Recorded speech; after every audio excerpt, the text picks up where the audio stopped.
This little secret can free you from limiting beliefs.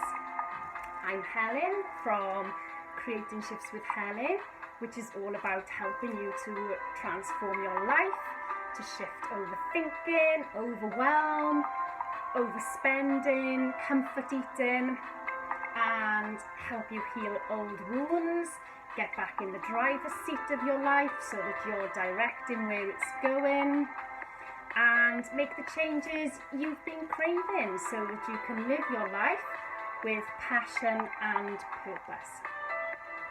The dancing is because my programs include inspired dancing, and I combine it with tools from CBT, quantum energy healing, personal development and coaching.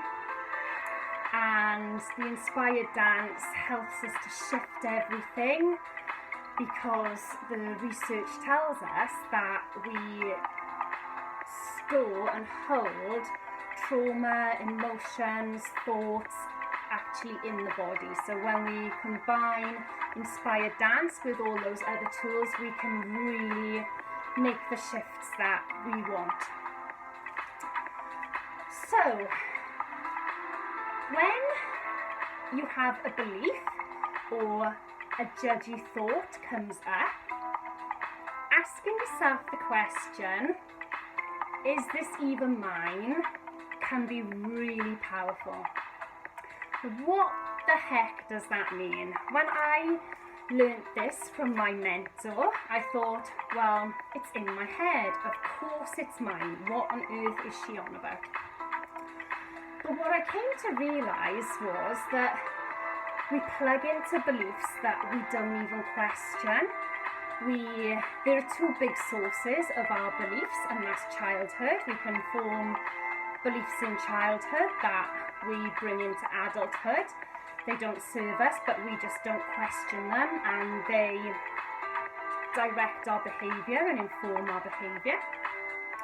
And another source is cultural and societal beliefs, so the beliefs that are pertinent in our culture and society. So an example of childhood beliefs we might pick up can be men do certain things, women do certain things, relationships look a certain way. We can form beliefs about ourselves that we're lacking. We form a lot of money beliefs in childhood according to our upbringing, and we form all sorts of beliefs that we carry into adulthood, and they determine what we do. And same with the cultural and societal beliefs. We know that we talk about the British stiff upper lip, that sort of thing, and there's plenty more that we plug into in society. So an example might be, I was working with somebody a few days ago, and he believed that everybody should be on time. And that doesn't seem to be a particularly negative or harmful belief, but when it causes him a lot of aggro, when either he or someone else is late, then we can question whether that belief is serving him. And when we did question that, we took it back to his childhood, and he realised that he was quite severely reprimanded for lateness, and it was really drummed into him that timekeeping was extremely important. And yeah, in adult life, that's not particularly working that well for him. And one of my own I'll talk about is I was brought up with a mum with OCD, and everything had its place, and I was really clean and tidy. And again, that doesn't seem like a harmful belief, to be clean and tidy. But when it starts impacting on you and you get stressed because that's one of the priorities in your life. Again, it can be a belief that's really not serving us, and it wasn't serving me.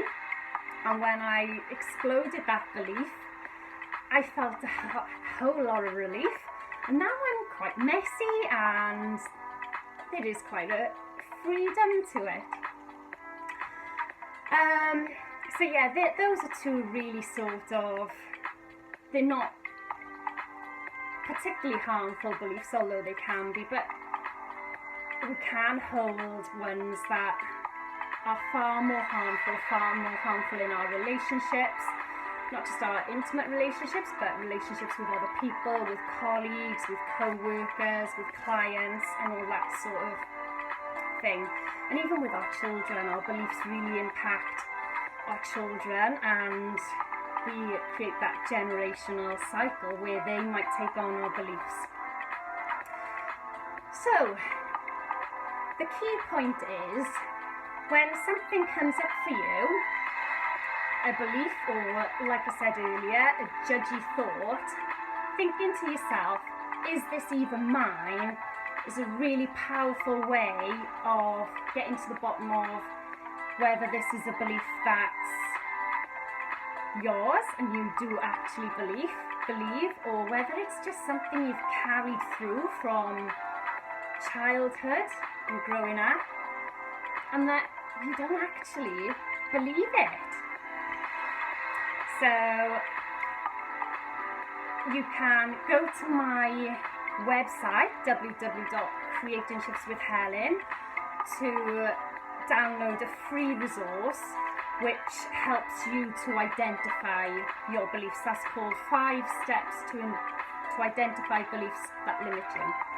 So you can head on over there and start to flesh out what your beliefs are. And I'd love to hear your comments, so please leave them below this.